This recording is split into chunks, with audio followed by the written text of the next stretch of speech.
Hoy vamos a hablar acerca de la lógica. Vamos a hacer un abordaje filosófico, es imposible no hacerlo, puesto de que la lógica se circunscribe y se da en el marco de la filosofía. Esta es una introducción, no tiene otra pretensión, así que vamos a tocar asuntos variopintos de la lógica a manera de vuelo de pájaro. Y para iniciar, por supuesto, vamos a hacerlo hablando acerca de lo que es la lógica, su concepción.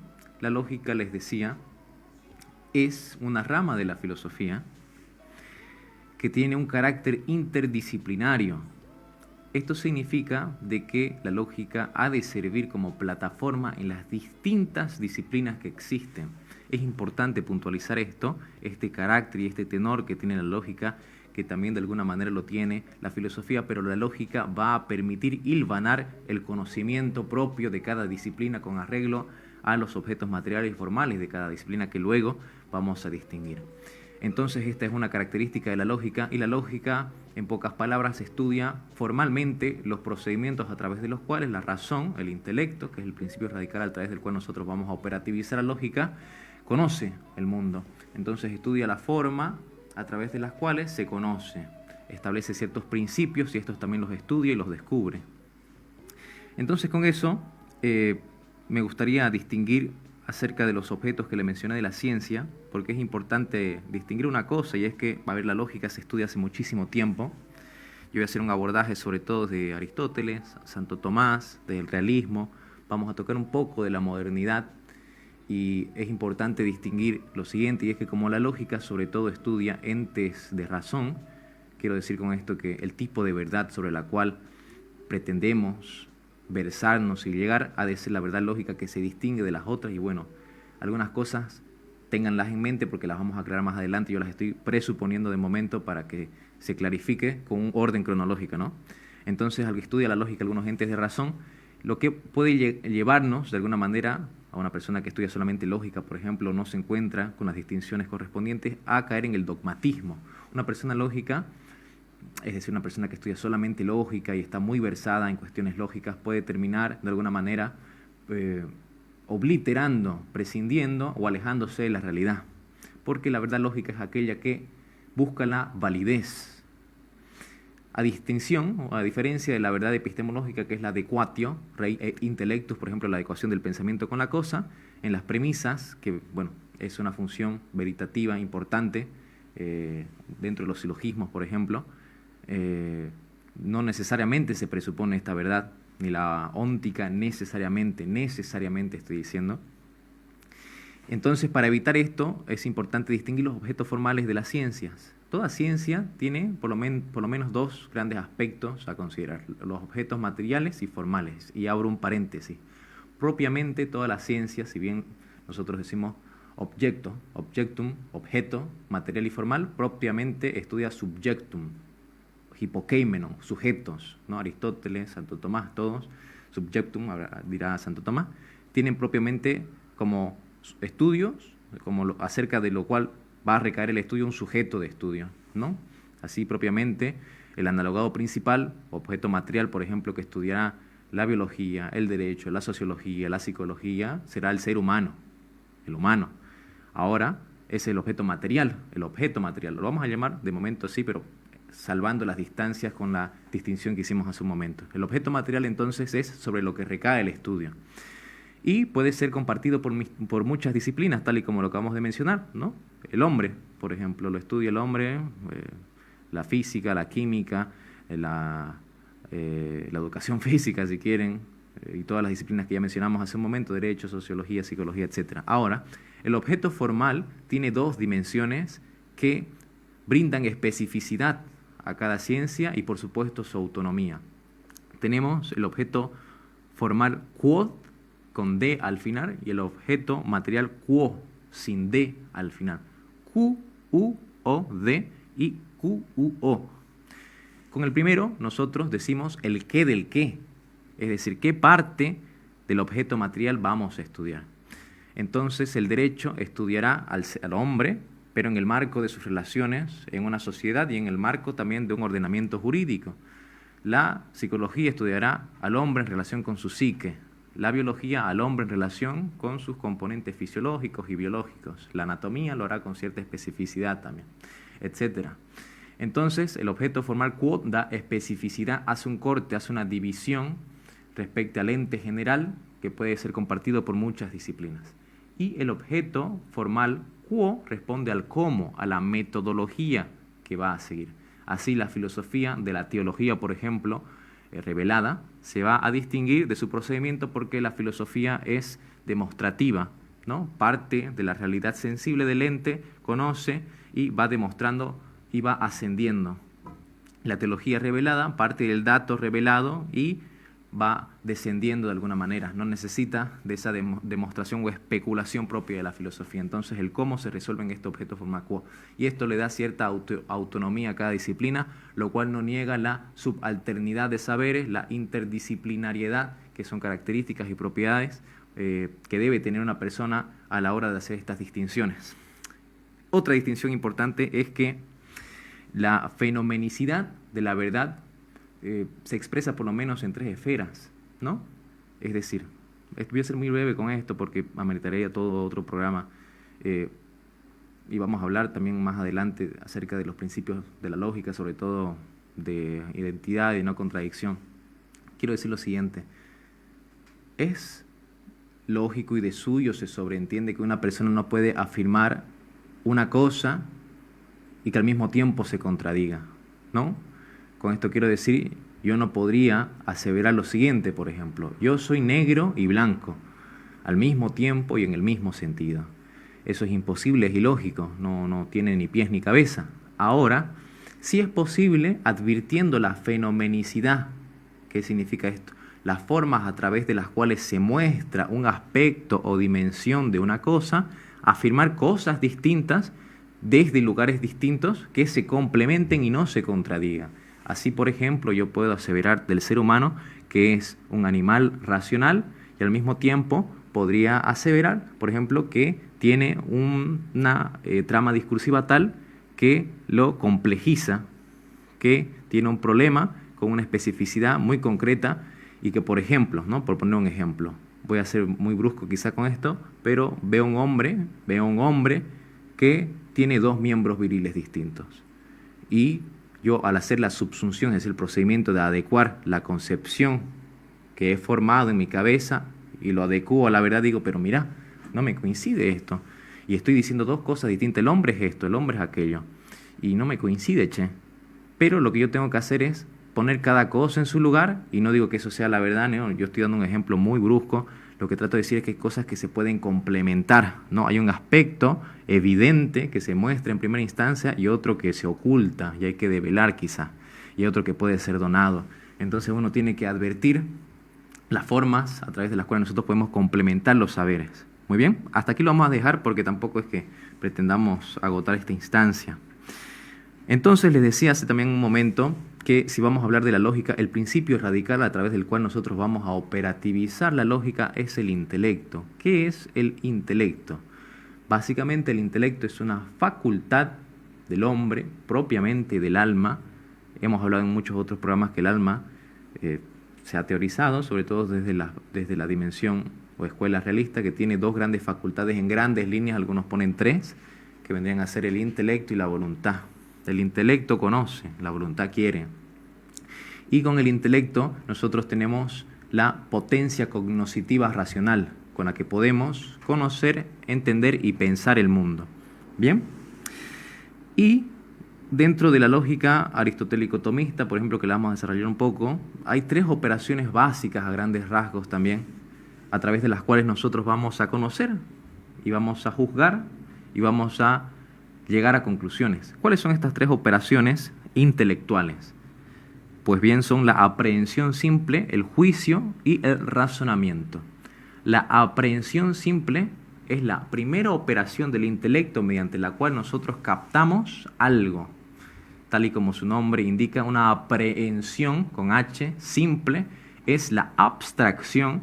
Abstracción es aquel procedimiento mediante el cual alguien toma noticia, sea noticia de algo que tiene enfrente, que es evidente, videre, que se muestra, pero al modo de lo simple. Por ejemplo, yo veo un árbol, tengo al frente de mí un árbol, y lo primero, supongo que yo no sé bien qué es un árbol, ¿no? Supongo que digo, mira, no sé, veo que es verde, veo algo verde.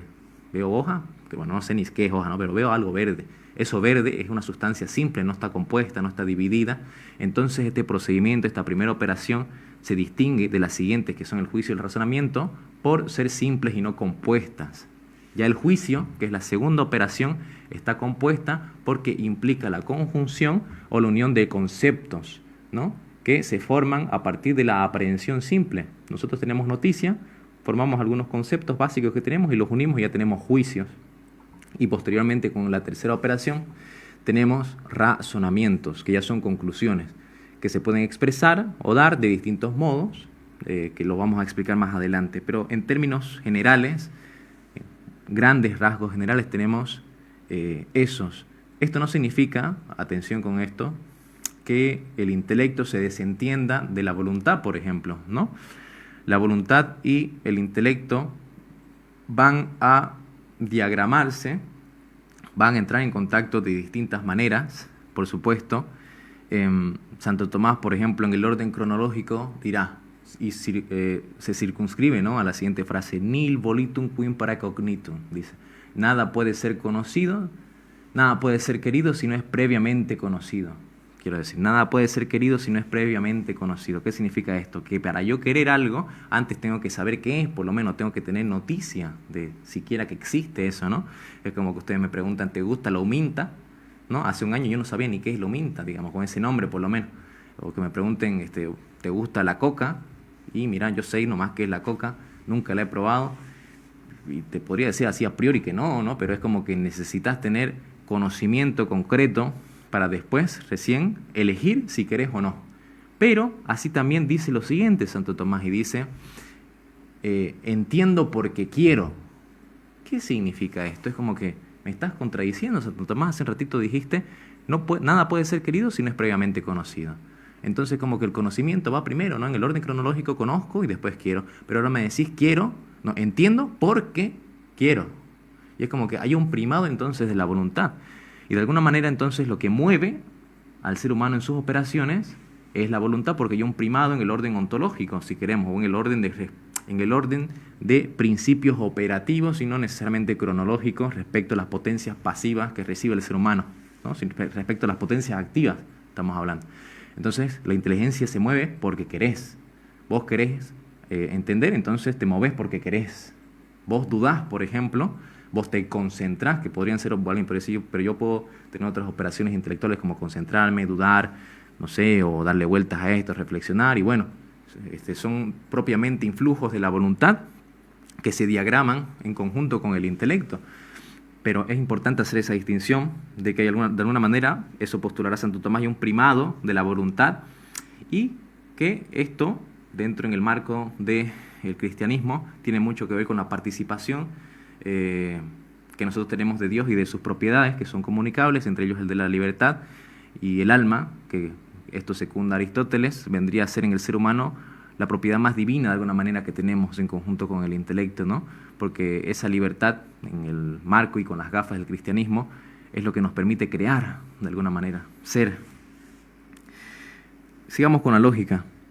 La lógica entonces se expresa de distintas maneras, solo por mencionar algunas. Hay lógica formal, la no formal, la computacional, la modal, la silogística, la lingüística. Propiamente, por ejemplo, la lógica formal se expresa con un lenguaje muy concreto, están las funciones veritativas. Ustedes, si abren y buscan cursos de lógica proposicional, por ejemplo, en lógica formal, les van a aparecer fórmulas con P, S, condicionales, conjunciones. Hay muchos signos específicos que tratan de recoger realidades más abstractas, y es como que matemático casi el asunto, ¿no?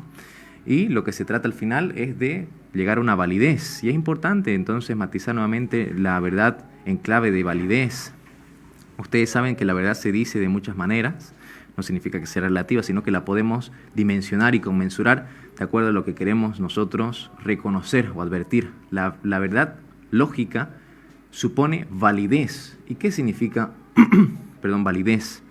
Validez supone, des, el sufijo es, implica cualidad, valitus supone consistencia.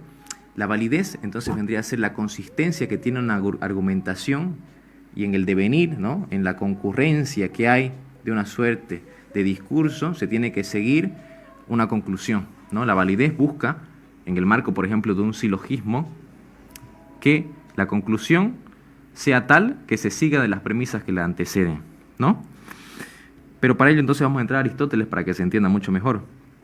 Aristóteles, ya saben, filósofo que nace en esta gira, en Grecia, en el 384. Él tiene muchos textos, el corpus aristotélico es muy amplio, y sus primeros textos, que Andrónico de Rodas y más adelante Becker, Immanuel Becker, mucho más adelante, estoy hablando siglo XVIII, XVII probablemente, lo ordenan, ponen en el primer apartado la parte lógica, ¿no?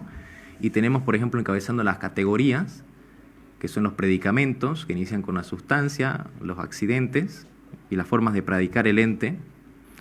Tenemos el Perier Menellas, que son sobre la interpretación. Tenemos los primeros y los segundos analíticos, los tópicos, tópicas. Tenemos las refutaciones sofísticas. Algunos incluyen en este intermedio, por ejemplo, la retórica.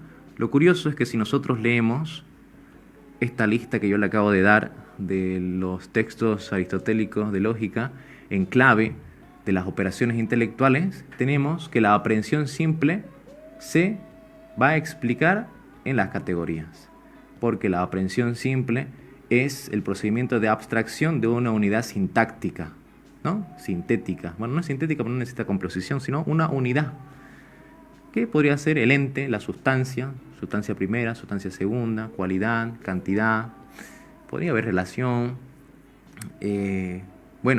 Después ya está el juicio, que se explica en el Perier Menellas, por ejemplo. Hay juicios particulares, ¿no? Positivos, negativos, universales. Se explica la mediación del concepto, justamente se utiliza la mediación del concepto respecto a la realidad que quiere significar un lenguaje, que se deslinda un poco de la concepción arquetípica y substancial de Platón, que explica en el Crátilo. Y ya en las siguientes obras, los primeros, segundos, analíticos, tópicas y las refutaciones sofísticas, y de alguna manera la retórica un poco, va a hablar de razonamiento propiamente, ¿no? Y allí, sobre todo en los primeros y segundos analíticos, va a hablar mucho de los silogismos. Básicamente, entonces, un silogismo es una forma de presentar un argumento que se compone de dos premisas en términos generales y de una conclusión. Esta conclusión es el desenlace de lo que las premisas son. Una premisa es una enunciación que contiene información que va a servir para la consecución de la conclusión de la que acabamos de hablar. Y hay muchas formas de alguna manera de deducir, de realizar una aducción de ese razonamiento. Tenemos la deducción, la inducción, la abducción, en grandes líneas generales, no nuevamente recalco. La deducción, por ejemplo, va de lo general a lo específico, la inducción de lo particular a lo general. La abducción plantea hipótesis. Vamos a poner ejemplos. Una deducción sería la siguiente, que es la que se utiliza más comúnmente. Todos los hombres son mortales. Sócrates es hombre. La conclusión es Sócrates es mortal.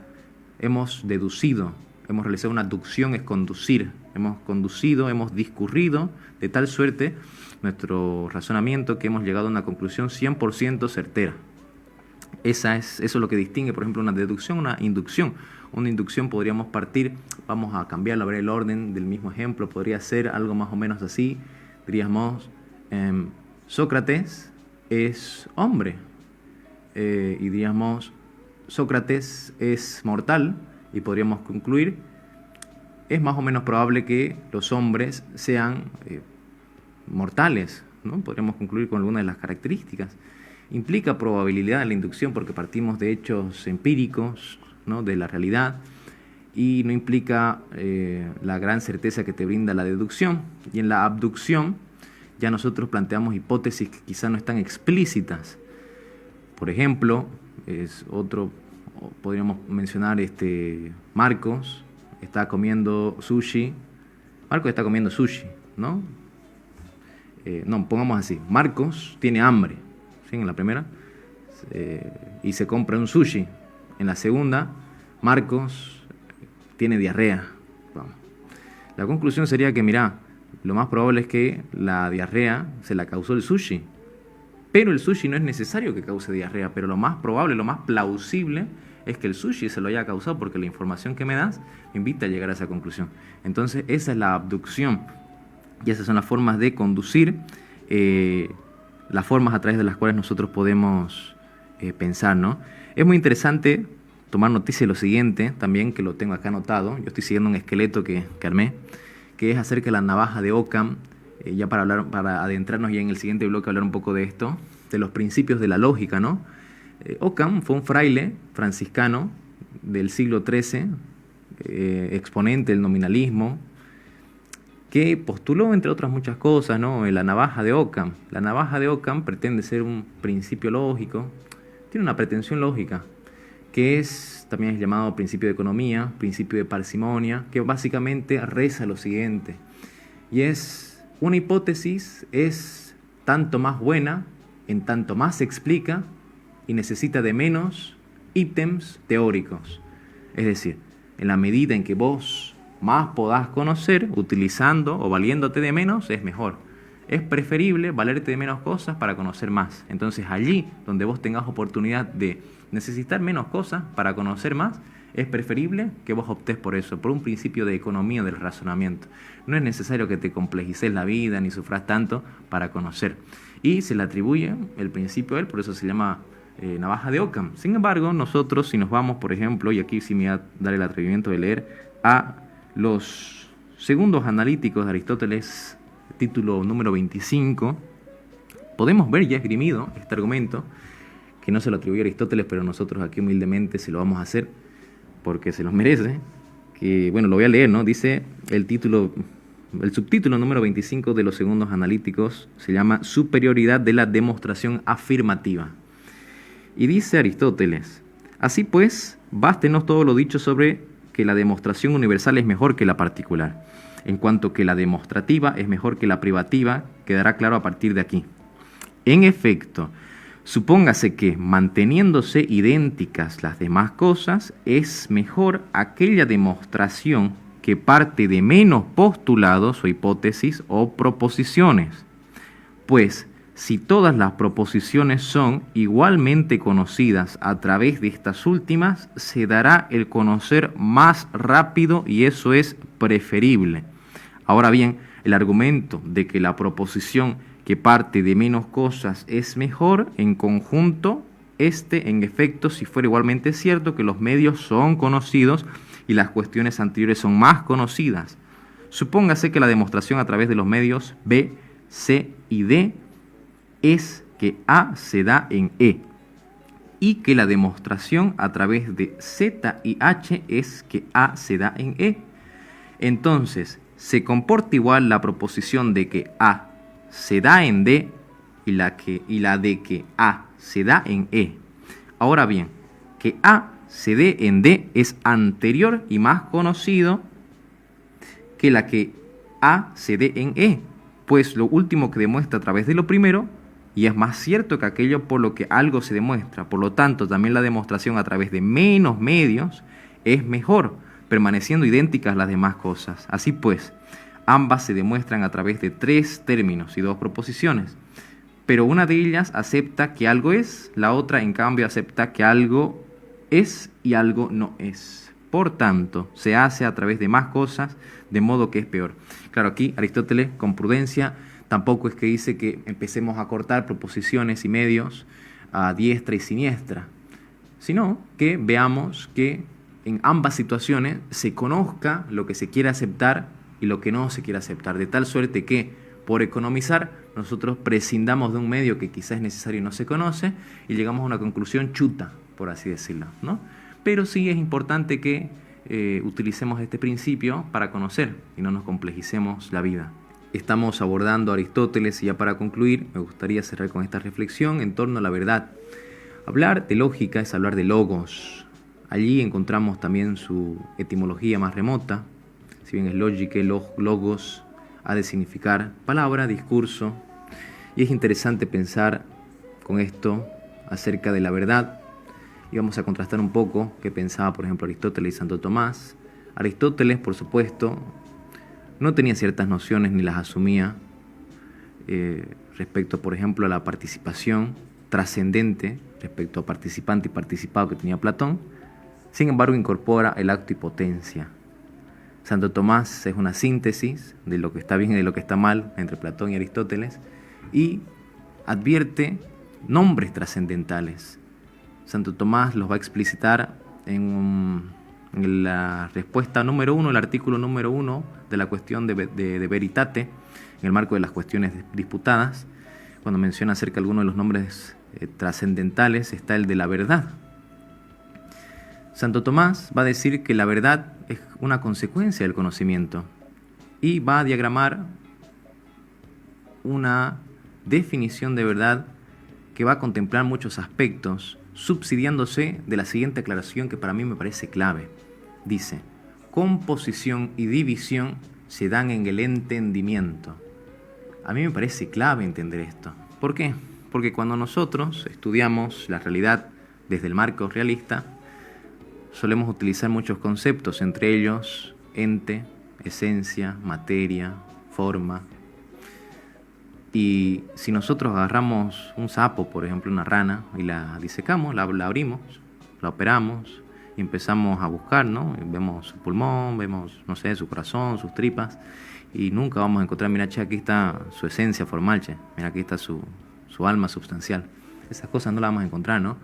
Porque esa composición y división son operaciones propias del intelecto a través de una segunda operación o una tercera, tal y como lo hemos explicado hace un momento. Y entonces dice que la verdad vendría a diagramarse de la siguiente manera, y es que en el ente hay verdad, y hemos de entender la verdad trascendentalmente en la medida en que la verdad de la cosa se dice más propiamente en relación al intelecto divino, y encontramos la verdad de la cosa en la medida en que el intelecto divino imprime la finalidad de la cosa. Y en segunda instancia se dice verdad más propiamente en relación, así dice Santo Tomás, del intelecto del ser humano, en la medida en que éste reconoce la finalidad para la cual ha sido hecha esa cosa en cuestión. Y en segunda instancia, porque estas dos primeras están en una primera instancia, se dice verdad más propiamente del ente. Así dice Santo Tomás. Entonces, ¿qué significa esto? Que si nosotros vamos a hablar de verdad, no podemos obliterar el hecho de que estamos hablando del mundo y del hombre, y el hombre en relación con el mundo. Y si no estuviese el hombre, es evidente que habría verdad, pero la densidad de complejidad y de existencia la da el hombre, el alma. Entendiendo esto, por supuesto, nosotros vamos a decir, esto era imposible que Aristóteles lo entienda, porque Aristóteles decía, verdad y falsedad se dan en el lenguaje. La traducción dice logos, entonces otros dicen en la mente. Eso lo toma Santo Tomás, por supuesto, cuando hace sus comentarios a todos los libros de la metafísica. Bueno, a mí me consta que hace desde el 4 hasta el 12, entiendo que hace desde el 2 hasta el 12, y va a tomar eso y dice, verdad y falsedad se dan en el lenguaje o en la mente. Es lo mismo de alguna manera, de alguna manera. ¿Por qué? ¿Y por qué se disuelve la verdad, ya sea en el lenguaje o en la mente? Porque estamos entendiendo la verdad en el marco del corpus lógico, ¿no? Entonces el lenguaje va a tener una función de transparentar algo que el ser humano quiere decir. Este procedimiento de transparencia ha de ser una verdad moral. Por ejemplo, cuando el ser humano dice de lo que piensa, estamos en la verdad moral, en sede moral. Ahora, cuando se le imprime verdad en el lenguaje puede tener dos funciones, de alguna manera. Una función sugerencial, donde se trata de decir justamente esto, que este procedimiento ad intra, entre lo que se está transparentando al enunciado, que vendría a ser la verdad moral, y este procedimiento a través del cual lo transparentado quiere sugerirse en la realidad, vendría a ser una verdad nociológica, de alguna manera una verdad en términos normales, tal y como lo entendemos, y una verdad que el lenguaje crea, que es la función performativa del lenguaje, por ejemplo. Esa función performativa del lenguaje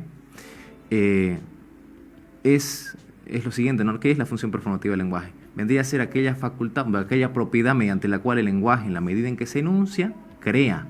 Es una función creativa del lenguaje. Entonces, para poner un ejemplo, cuando el cura dice los declaro marido y mujer, está creando entre muchas comillas, porque es así, ¿no? La ficción del matrimonio, el esposo y la mujer, algo que antes no existía. Cuando yo lanzo un improperio, un insulto o una mentira, estoy creando algo que antes allí no había. Esto no significa, por supuesto, que Aristóteles no crea que haya una verdad fuera de ello, no, para nada, claro que él parte del ente, él es realista, ¿no? Sino que él está circunscribiendo bien las nociones de verdad tal y como él las entiende. Él no entendía una propiedad trascendental porque él no le dio la identidad a su motor inmóvil como le dio la identidad a Santo Tomás, que es Dios, ¿no? Pero antes de ir a ello, porque lo vamos a entender mejor con las falacias, por ejemplo, que más adelante, bueno, con las paradojas, me gustaría dar los principios de lógica que Aristóteles da, principalmente tres, hay más, pero los principales son tres, que son los sostenes a través de los cuales nosotros podemos pensar rectamente, sin caer en contradicciones. Una contradicción es la oposición entre dos aseveraciones que no pueden coexistir al mismo tiempo en el mismo sentido. El primer principio es el principio de no contradicción, justamente es el principio de no contradicción, que dice que algo no puede ser y no ser al mismo tiempo y en el mismo sentido. Es importante aclarar esto, en el mismo tiempo y en el mismo sentido. Por ejemplo, yo podría decir soy y no soy. Sin embargo, en un escrito no yo puedo poner soy y no soy. Pero podría ser que escribí soy cuando estaba vivo y alguien después escribió no soy, yo qué sé, cuando Marco estaba muerto. Yo qué sé, un mal ejemplo, pero no tendría sentido, como les dije antes, soy negro y soy blanco, en mi piel es negra y blanca al mismo tiempo y en el mismo sentido, no tiene ningún tipo de coherencia ni lógica eso. Entonces el principio de no contradicción reza ello. También está el principio de identidad, que dice que una cosa se parece a sí misma, básicamente. Lo que es, ¿no? Lo que es idéntico a sí mismo es idéntico a sí mismo. Hay muchas formas de formularlo, y aquí vamos a hacer un matiz, porque lo vamos a entender bajo dos claves esto. El principio de identidad ha sido un tema que se ha tratado mucho y nosotros lo vamos a clasificar así, muy bien. Principio de identidad idem y principio de identidad ipse. Identidad idem es la identidad en términos de mismidad y la identidad ipse es la identidad en términos de ipseidad. Muy bien. La identidad en términos de mismidad implica esta relación que Aristóteles tenía de una cosa respecto a sí misma, entitativamente, sustancialmente, y que se puede hacer una comparación de una cosa respecto a otra. Hay heterogeneidad, hay criterios de comparación respecto a que nosotros podemos distinguir eso, ¿no? Entonces nosotros podemos, a través de la vista, principalmente, advertir esta identidad, por ejemplo, ¿no? El criterio, generalmente a través del cual nosotros vamos a poder dilucidar esto, es el de la vista. La ipseidad nos va a permitir circunscribirnos en la historia y a través de la escucha, por ejemplo, advertir que hay tramas discursivas respecto a un sujeto que es portador de una identidad que nos van a permitir aditamentar información respecto a una identidad que se encuentra en conflicto quizá. ¿Y por qué a través del oído? Porque para valernos de la información necesaria para inquirir respecto a esto, vamos a tener que hacerlo a través del discurso, porque la identidad ipseidad va a ser la relación de eso mismo con eso mismo, que puede condecirse como no. Entonces, un sujeto, como es un sujeto histórico, puede ir variando, ¿no? Y puede ir cambiando. Uno te da información respecto a un qué, el otro respecto a un quién, ¿no? Aristóteles habla de la sustancia primera y la sustancia segunda. La sustancia primera es aquella que no te proporciona mucha información más que lo general, el qué. La sustancia segunda te proporciona ya la diferencia específica, la información, las especificidades. Entonces, el principio de identidad se tiene que compatibilizar bien. Eso es lo que yo al principio les decía. Una cosa es que un árbol, por poner un ejemplo, sea un árbol y no sea un árbol al mismo tiempo y en el mismo sentido, y eso es imposible. ¿Sí? Otra cosa es que, digamos, hay una jirafa y sepamos cuál es la naturaleza de la jirafa porque tenemos un analogado principal hacia el cual van a referir todas las cosas en la medida en que nosotros cuando prediquemos, es decir, utilicemos cualidades, voces distintas que van a referir a la postre a este analogado principal que es la jirafa. Nosotros entendiendo esto vamos a poder saber que en el quién, que es de la identidad de la jirafa, estamos utilizando quizá un mal ejemplo con la jirafa, pero supongo que es un hombre quizá, en el quién vamos a poder advertir tramas discursivas que complejizan el qué, porque esto es parte de la verdad, es parte de la identidad de una persona. Entonces el principio de identidad lógico así también se apertura al horizonte de lo histórico. Y tenemos, esto ya no sería tanto ya Aristóteles ni Santo Tomás, ¿no? Serían un poco otros autores, por ejemplo, Heidegger, Derrida y otros modernos. Y es importante advertir esto, porque esto nos va a permitir a nosotros, a la hora de pensar una identidad y en términos generales de pensar la verdad y los objetos formales de las cosas, aditamentar información a una cosa y no ponerla en contradicción. No todo se tiene que contradecir, ¿no? Porque está el paradigma de la doble verdad. El paradigma de la doble verdad sería, por ejemplo, yo estoy a favor de, voy a decirlo así porque quizá luego no lo censuran en la transmisión, yo estoy a favor de la interrupción del embarazo. Yo no estoy a favor, no lo estoy diciendo como ejemplo. Yo estoy a favor de la interrupción del embarazo. Esto en sede filosófica. Y luego voy el domingo a la misa y digo amén al Señor de la vida. Este es un paradigma de la doble verdad. Es decir, yo estoy en una esquizofrenia donde en sede filosófica digo no a la vida y en sede teológica digo sí. Eso es contradictorio. Ahora hay aspectos de la vida que pueden ser más complejos y decir sí y sí en dos aspectos, pero no son contradictorios. Eso es lo que yo trato de decir en el respecto al principio de no contradicción. No puedo hablar mucho más porque no tenemos mucho tiempo, pero es más o menos un pantallazo. Y también plantea el tercero excluido, el principio del tercero excluido. Básicamente dice, entre dos cosas puede no existir un tercero. Básicamente se excluye la posibilidad de un tercero entre dos contrarios. Se me ocurre la vida y la muerte, el ser y no ser, ¿no? Hay asuntos en los que son o no son ciertas cosas y no admite un tercero. Hay otros en los que sí se admite gradación entre el blanco y el negro, por ejemplo, pero eso es un principio lógico que hay que tener en cuenta y estos son los tres grandes principios que Aristóteles postula y bueno, se han ido trabajando muchos otros, el principio de razón suficiente, etc. Hablando un poco rápidamente ya de las falacias.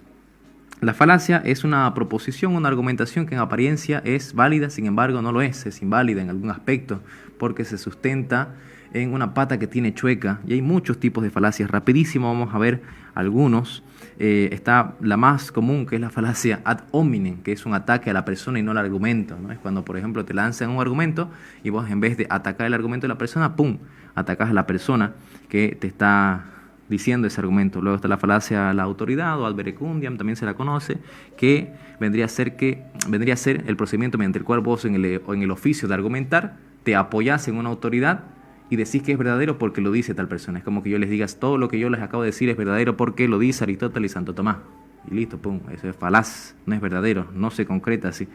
La falacia casuística consiste en rechazar una generalización alegando excepciones irrelevantes. La falacia de composición es cuando atribuimos una característica, por ejemplo, unas propiedades a un todo cuando le corresponde solamente una parte, y al revés es la falacia de la división, cuando algo le corresponde a un todo y lo gozan las partes. Sin embargo, no es así.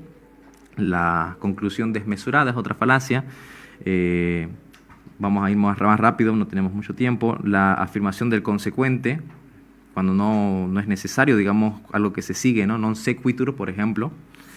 Tenemos la falacia del falso dilema, cuando te plantean una falsa disyuntiva donde no es necesario elegir o esto o lo otro, por ejemplo, o el evolucionismo o el cristianismo, por ejemplo. Y no son contradictorios, porque el evolucionismo no te explica el inicio de la existencia, ni del mundo, ni de nada, ¿no? La falacia genética, que básicamente te dice que las cosas son tal y como en su origen lo eran, o juzgar las cosas a la luz de cómo eran en el origen. Bueno, ya mencionamos la ad hominem, la ad ignoratiam o ad silentiam, son distintas, ¿no? La ad ignoratiam consiste en argumentar a partir de la ignorancia de la otra persona y la ad silentiam a partir del silencio de la otra. Se suele decir que ausencia de evidencia no es evidencia de ausencia, ¿no? La ad misericordiam, que consiste en apelar a la piedad de la otra persona, ya consiste en utilizar otros recursos como apelar a las emociones, al pathos, al ethos de la persona. Ya tiene que ver también con otros aspectos que Aristóteles toca en su retórica, el aspecto patético del pathos y el ethos del discurso, de las costumbres, las emociones, etc. Muñeco de paja consiste en hacer del argumento del otro, del contertulio, otra cosa y atacar esa otra cosa que has construido vos. Y bueno, pendiente resbaladiza, la pista falsa, petición de principio, ¿no? Asumir algo que no has demostrado en tu argumentación. Y bueno, hay muchos tipos de falacias que, bueno, lo pueden ustedes investigar. Hay un diccionario de falacias en internet, ustedes los pueden ir chequeando. También, bueno, Aristóteles tiene, ¿no?, refutaciones sofísticas. Schopenhauer tiene un libro también acerca de esta temática que habla acerca de cómo ganar cualquier debate, creo, más o menos, habla así. Pero bueno, es aquel que tiene la intención de hacer apologética a toda costa, quizá, ¿no? Pero no es mi caso, por lo menos. Bueno, ya vamos a lo último, acerca de las paradojas. Y las paradojas etimológicamente vienen de para, del griego, que significa contra, y doxa, que es opinión, que va en contra de la opinión.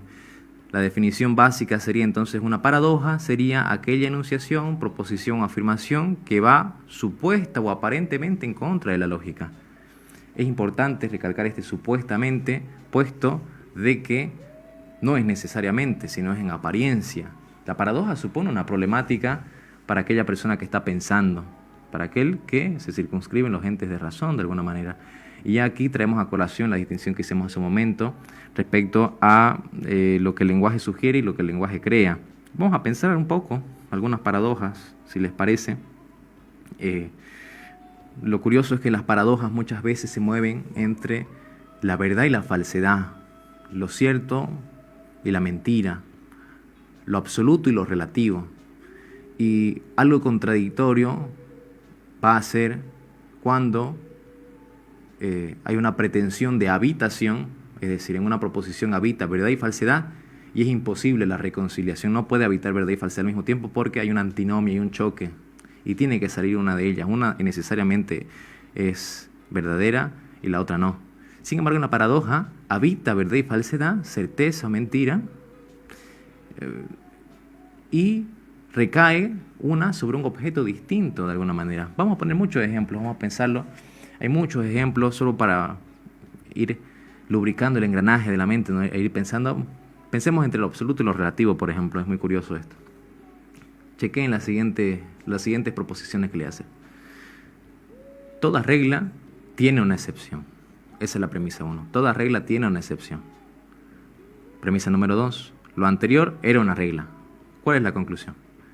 Sería la siguiente: si nosotros atendemos a que toda regla tiene una excepción, la regla, que es que toda regla tiene una excepción, es que esa regla no va a tener una excepción.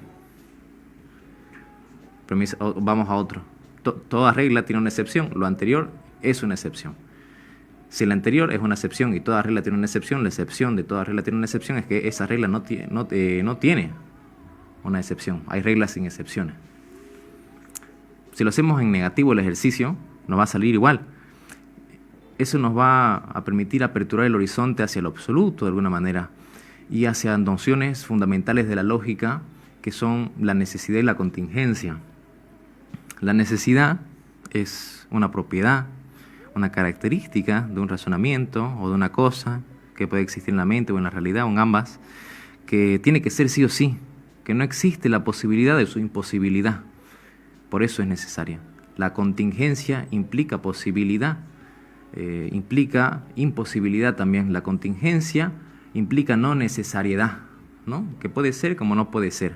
Y uno se pregunta, pero ¿y qué hay en la intersección de este abismo entre necesidad y contingencia, entre absoluto y relativo? Y bueno, al medio lo único que sabemos es que está el ser humano, y el ser humano tiene potencia, tiene posibilidad, y la posibilidad implica un acto deliberativo y volitivo. Y la gran diferencia es que eso nos permite a nosotros cambiar un poco los rumbos del destino, ¿no? La posibilidad es un poquito más que la contingencia, porque implica voluntad, y la voluntad implica tratar de escapar de la contingencia y aspirar hacia la necesidad. Implica negar la necesidad, implica negar la contingencia y afirmar de alguna manera la necesidad de nuestros actos. Hay otras paradojas. Por ejemplo, decía la siguiente: te estoy mintiendo. Supongamos que la frase es esta, no nada más, la conversación es esta: te estoy mintiendo, o te digo te miento, O sea, yo quiero que entendás, yo quiero que juzgues solamente esta frase. Te miento, te estoy mintiendo. Esta frase es mentira. Lo que te estoy diciendo ahorita es mentira, te estoy mintiendo, te miento. Y te pregunto, ¿sobre qué recae la verdad y sobre dónde recae la falsedad? Y yo les decía, hay una pretensión, para empezar hay una función performativa, que es la mentira, que se crea en el momento en que se enuncia. Hay una función de sugerencia, que es la transparencia, que a modo de influjo se imprime en la enunciación de la palabra, ¿no?